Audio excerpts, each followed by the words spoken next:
Ассалаумағалейкум, құрметті оқырмандар.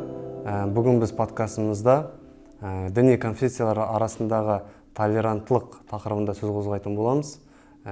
Бүгін бізде қонақта конфессияаралық және дінаралық диалогтың халықаралық орталығының сыртқы байланыс және ақпараттық жұмыстар департаментінің директоры Руслан Ибрай мырза келіп отыр.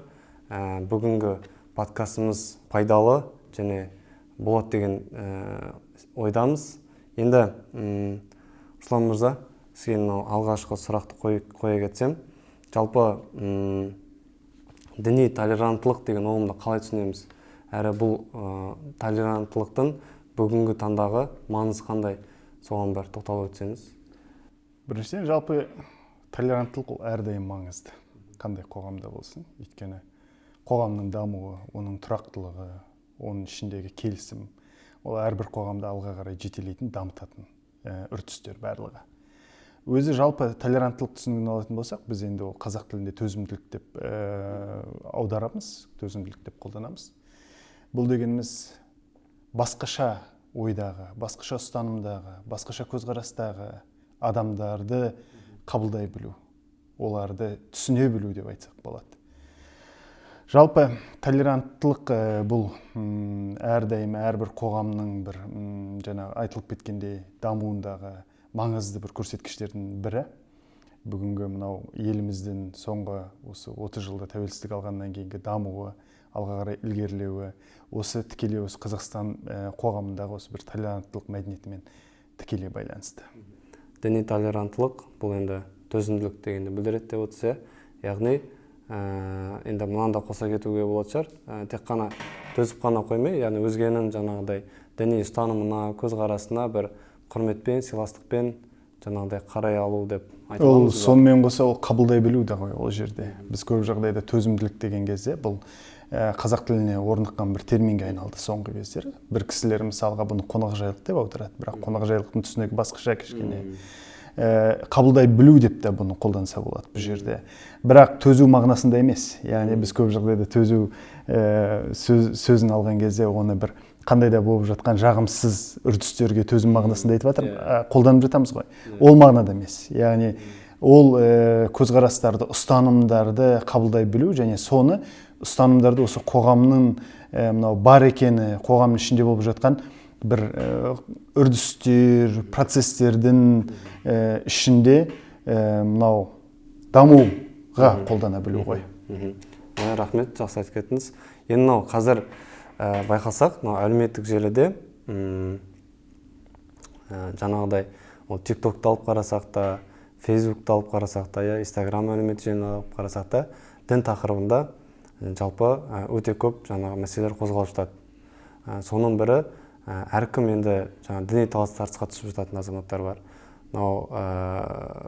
Әртүрлі видеолардың астында комментарийлерді алып қарайтын болсақ, бір-бірін діни сеніміне тіл тигізу, төмендету, оның ар жағында бір-біріне агрессия көрсету, бұғау сөзге дейін кету, секілді әртүрлі дүниелерді байқап жатамыз. Енді бұл басым көпшілігі жастар екені байқалады.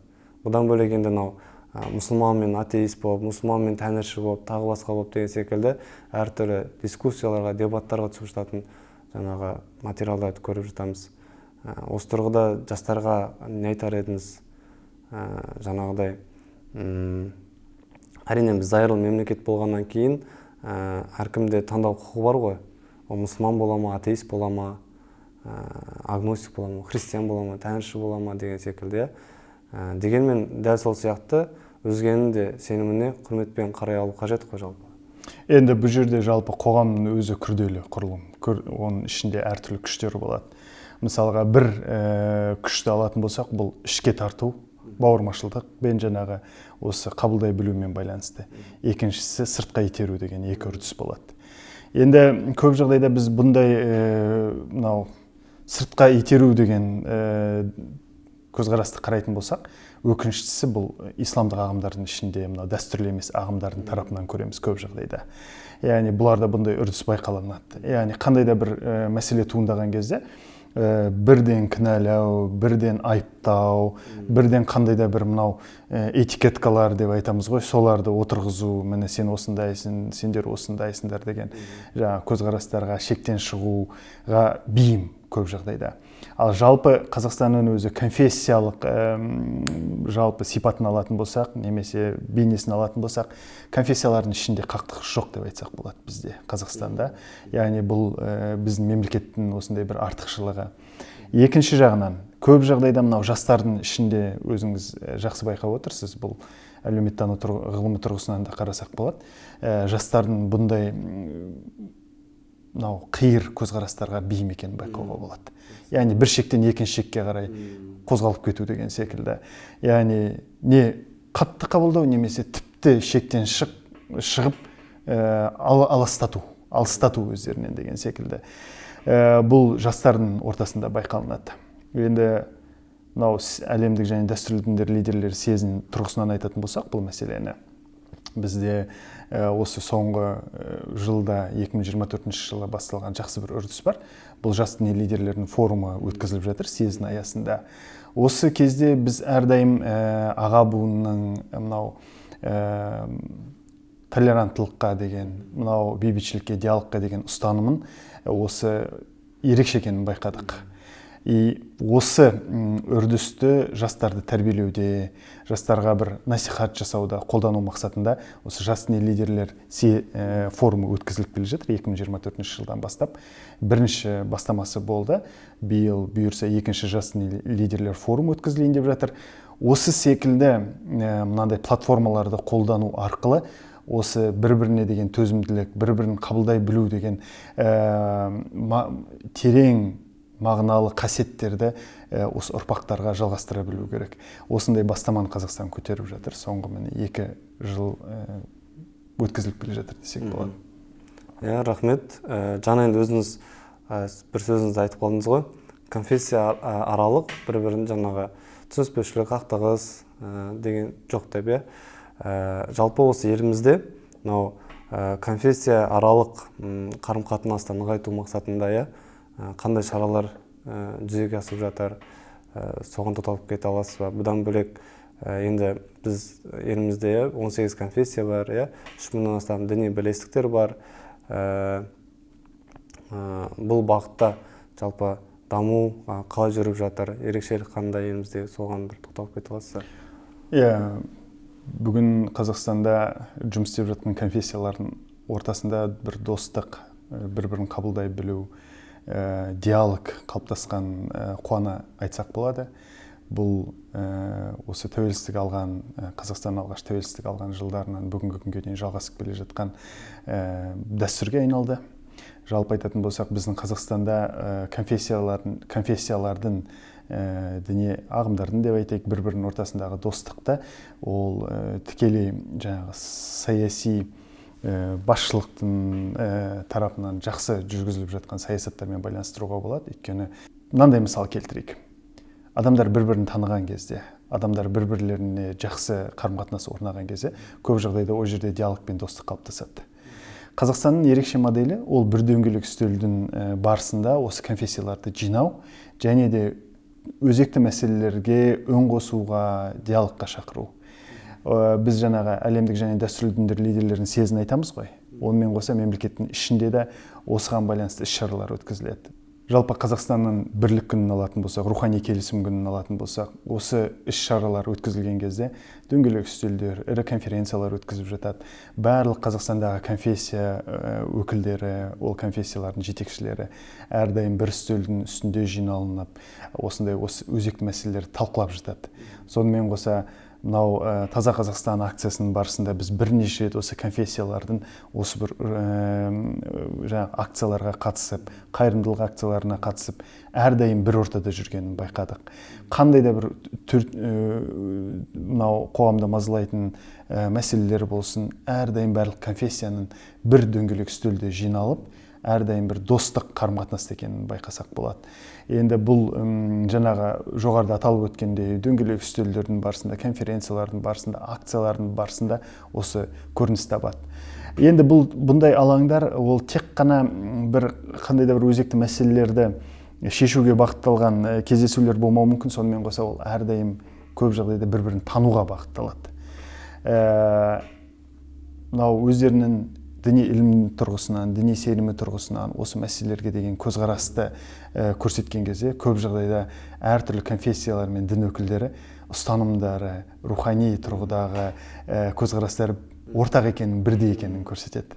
Яғни мүмкін осы Қазақстандағы осы конфессияаралық және дінаралық келісімнің бір моделінің ерекшелігі болуы мүмкін. Енді бұл тәжірибенің ерекшелігі бұл жаңағы Біріккен ұлттар ұйымында да зерттелінген тақырып. Сонымен қоса бізге үлкен ақш-тан осындай делегация қатысты конгресстен.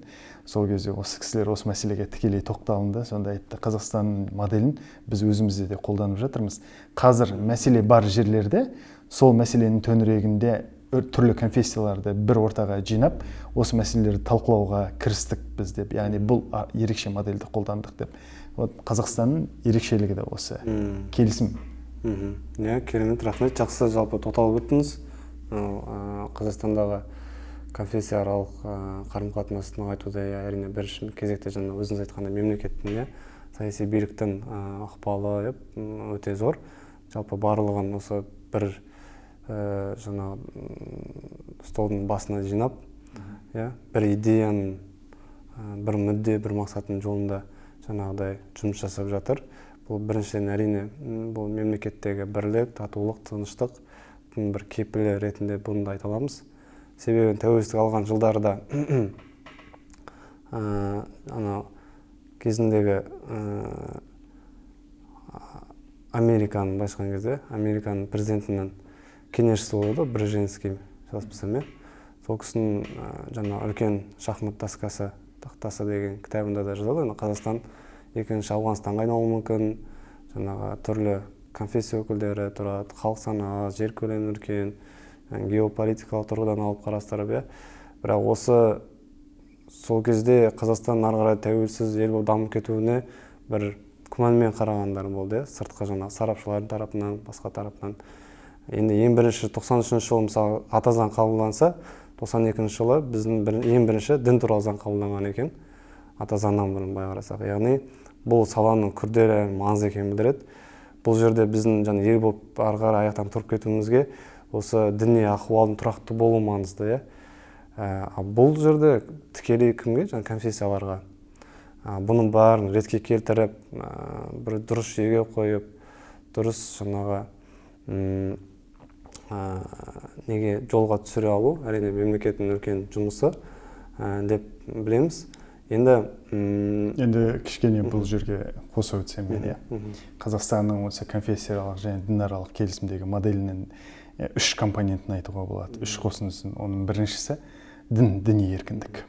Яғни өзге халықтар, ұлттар өзінің егер діни көзқарастарын, дін ұстанғысы келетін болса, барлық еркіндік бар.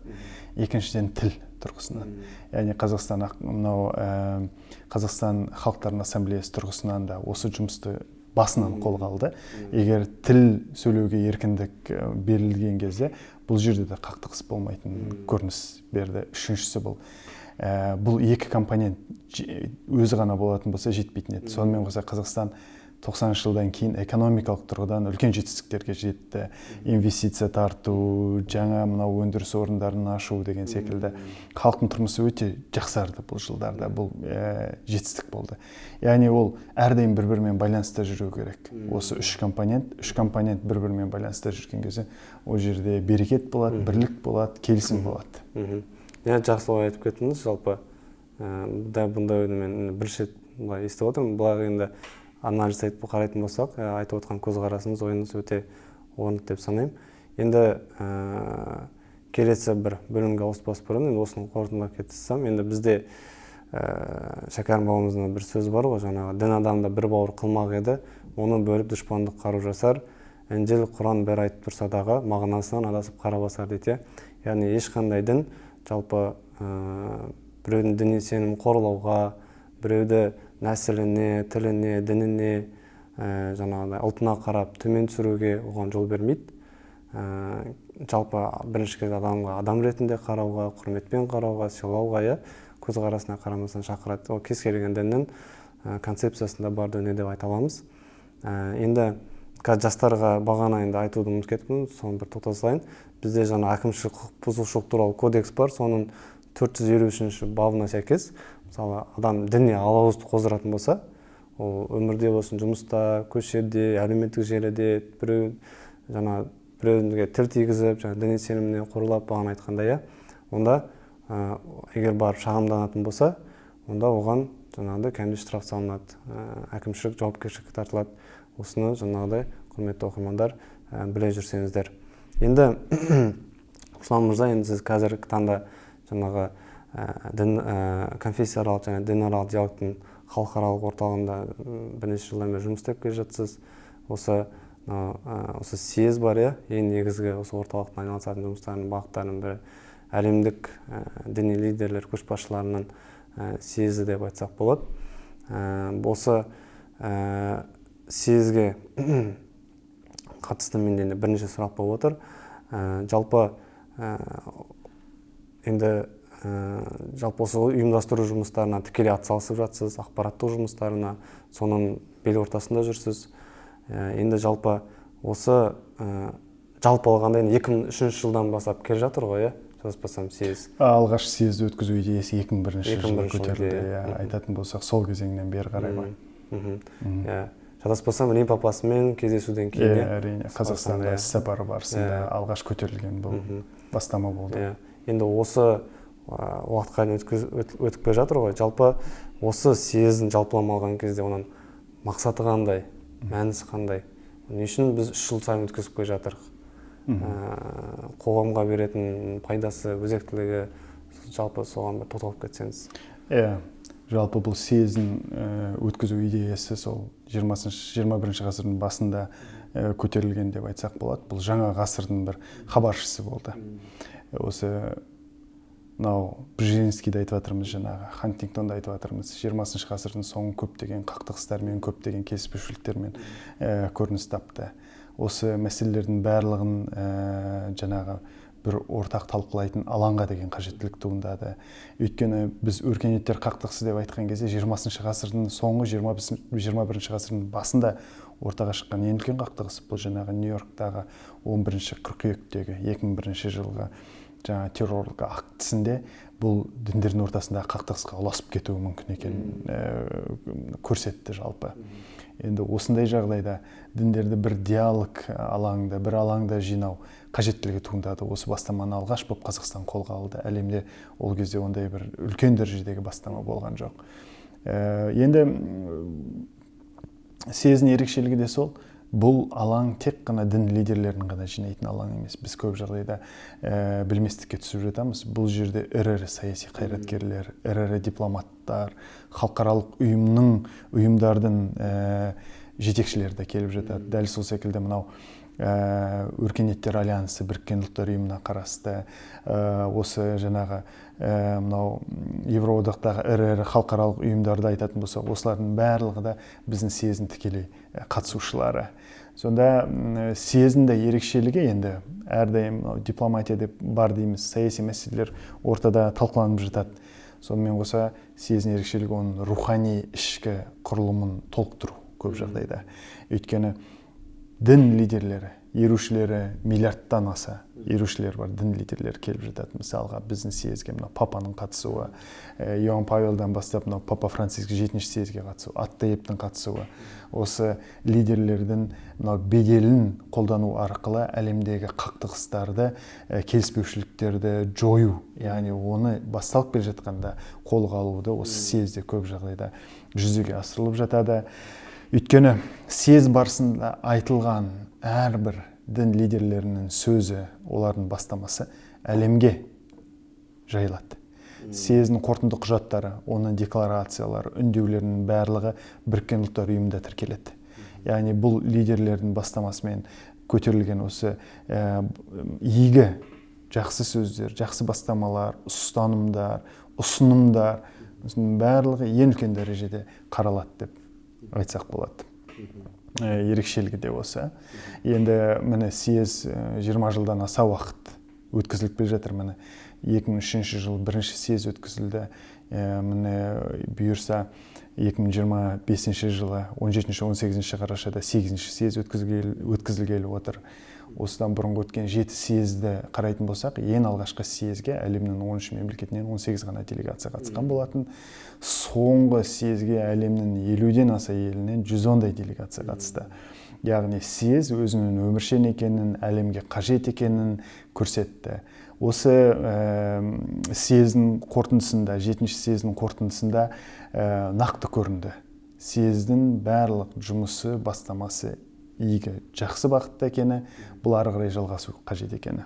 Жалпы пікіріңізбен келсем, енді осы съездің маңызы бұл енді тек елімізде ғана емес, жалпы халықаралық және әлемдік деңгейде осы дінаралық қарым-қатынас, конфессияаралық қарым-қатынас нығайтуда енді маңызы зор. Енді осы көріп жүрміз, осы съездің барысында көптеген діни лидерлерді көрдік. Рим папасының өзі жақында қайтыс болды. Ол кісі де осы 22-ші жылғы съезде қатысқан болатын. Енді аты жөнін нақты есімде жоқ. Бұдан бөлек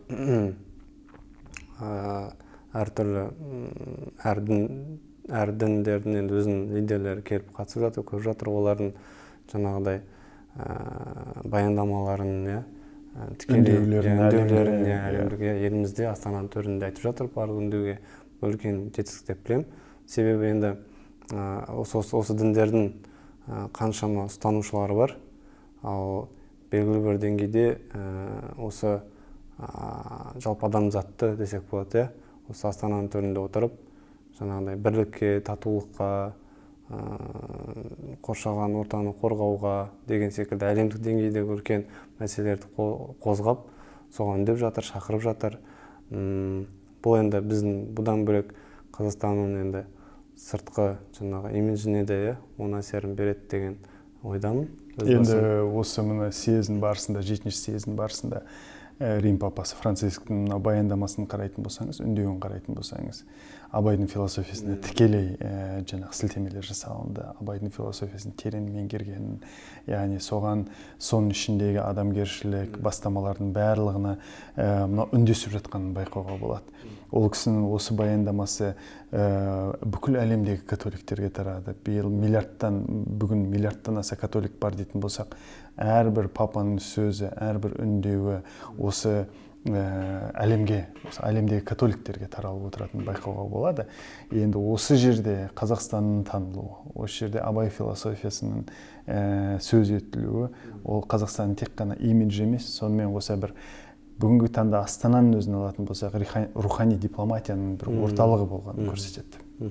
Керемет айтыңыз. Енді мынау жыл сайын съез өткізіледі дедік қой. Жалпы осы енді 2025 жылының күзде, қыркүйек айында ма? Қыркүйек айының 17-18-де осы әлемдік және дәстүрлі дін лидерлерінің съезі өтеді.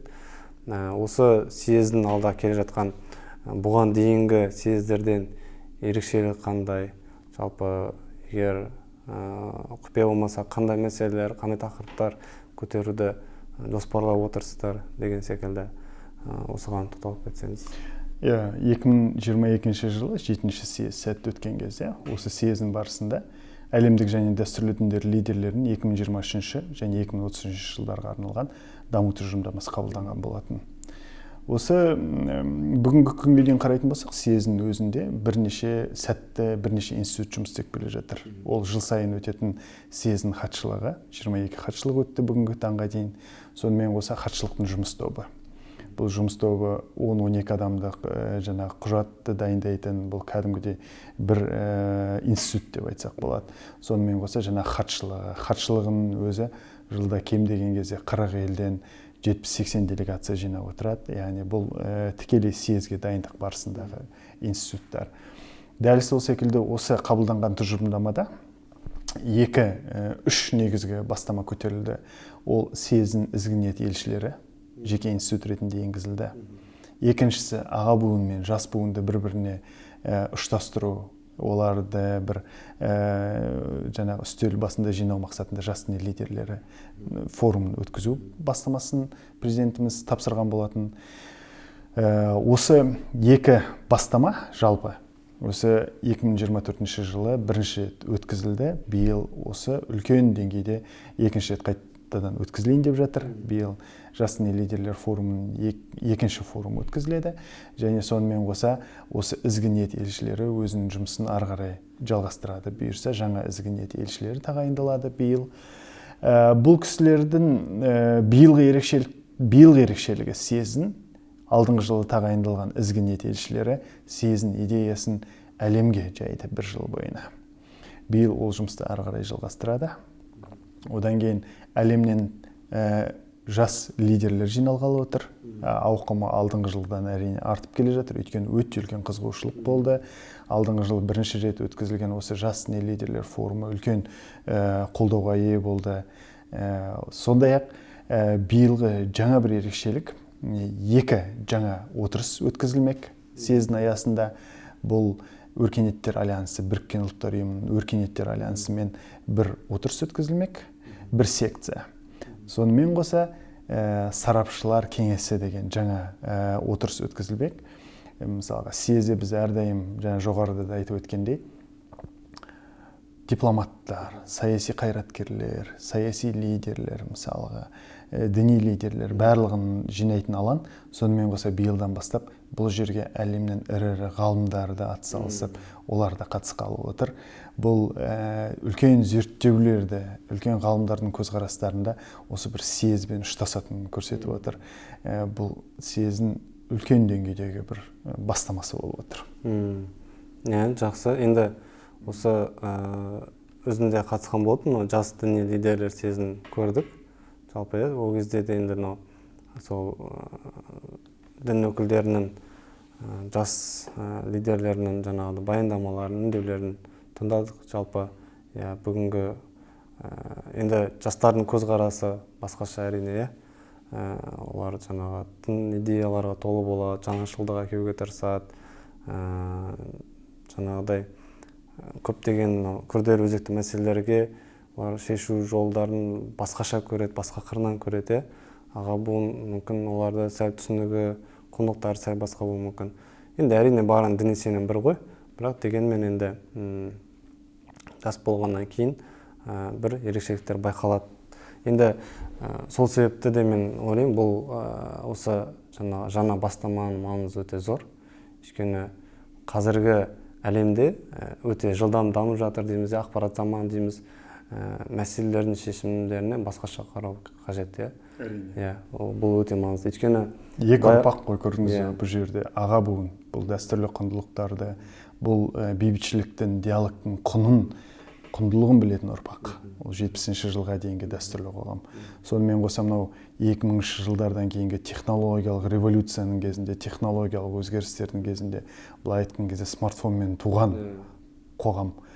Сондай бір терең, жылдам өзгерістердің дәуірінде бір рухани құндылықтарды тіпті меңгеруге үлгермей жатқан ұрпақ қой. Қазір осы екі ұрпақтың ортасындағы диалог қой бұл жерде. Яғни бұл тек қана біз жаңағы диалог ол аға буынның ортасында ғана болатын нәрсе емес, сонымен қоса ұрпақтардың ортасында да диалог болу керек. Бұл Қазақстанның да ерекше бастамасы болып отырғаны екі ұрпақтың ортасындағы диалогты көтеріп отыр. Жастың лидерлер форумының да ерекшелігі бұл жерде осы.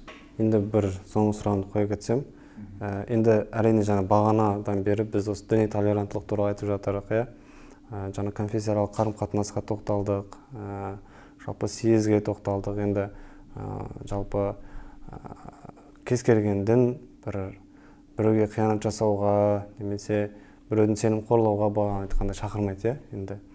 Енді дегенмен әртүрлі жағдайларды көріп жатамыз. Әлемдік деңгейде де қасиетті кітаптарды өртеп кету, тағы да жаңағыдай дінаралық дау-дамайлар деген секілді байқап жатамыз. Әрине жиі орын алып жатыр деп айтпай ақ қойын, бірақ ондай жағдайлар куә болып жатырмыз. Енді осында дүниелер, құндылықтар, идеялар қанша насихатталып жатқанымен неге әлі де осындай дүниелер орын алып тұрады? Бұның себебі неде деп ойлайсыз өзіңіз, бір жеке көзқарасыңыз, ойыңыз? Мысалы, Құран өртеп кетіп жатады, тағы басқа деген секілді, немесе кәдімгідей бір дінге деген бір өшпенділік пен жауыздықпен қарап жататындар бар. Бұл жаңағы мынау қоғамның құрылымындағы ерекшеліктер шығар бұл қабылдай білу және сыртқа итеру. Енді біраз философиялық сұрақ болды бұл. Философиялық сұрақ болды, мына тұрғыдан айту керек.